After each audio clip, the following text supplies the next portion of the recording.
Şəxsi maliyyənizdə lazımsız maliyyə xərcləmələri edə bilərsiniz. Sevgi münasibətinizdə və ya ikili münasibətlərinizdə biraz problemlər, gərginliklər, passiv və aqressiv davranışlar yaşanıla bilər. 30 may tarixində, yəni həftənin 5-ci günündə günə ayın xərçəng bürcünə davam edən hərəkəti ilə başlayırıq və səhər saatlarında göy üzündə Ay ilə Venera arasında 90 dərəcəlik zorlayıcı açı dediyimiz kare açı aktiv olacağı üçün bu açıdan ən çox təsir alacaq şəxslər Günəş bürcü və yüksələn bürcüdə daxil olmaqla qoçlar, tərəzlər, xərçənglər, oğlaqlar, buğalar və balıqlar olduğu üçün bu bürclərin günün ilk yarısında nələr yaşaya biləcəklərinə dair bir nəzər yetirdiyimizdə onu deyə bilərəm ki, günün ilk yarısında sevgi münasibətinizə və ikili münasibətlərinizdə biraz problemlər, gərginliklər, çatışmalar, davalar, aqressiyalı hadisələr yaşanıla bilər. Ünsiyyətdə anlaşılmazlıqlar, siz dediyinizi qarşı tərəf anlamaya bilər. Ünsiyyətdə yanlış anlaşılmalar kimi hadisələr yaşaya bilərsiniz. Fikirlərinizi daha rahatlıqla ifadə etməkdə biraz çətinlik çəkə bilərsiniz. Eyni zamanda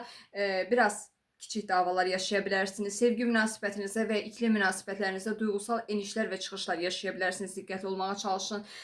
Səhər saatlarında düşünmədən maliyyə xərcləmələri edə bilərsiniz və düşünmədən edəcəyiniz maliyyə xərcləmələri günün növbəti saatlarında, yəni günorta saatlarında kəş mən bunu xərcləməsəydim və yaxud da kəş mən pulumu buna istifadə etməsəydim kimi davranışlar sərgiləyə bilərsiniz və bununla birlikdə də ikili münasibətlərinizdə və yaxud da sevgi münasibətlərinizdə səbirsizlik, o məni anlamır kimi davranışlar yaşaya bilərsiniz və yaxud da bunları hiss edə bilərsiniz. Ünsiyyətdə biraz gərginliklər yaşamamağa özən göstərin və eyni zamanda davranışlarınızda biraz daxilinizə çəkilə bilərsiniz, içə çəkilmə kimi hadisələr yaşaya bilərsiniz.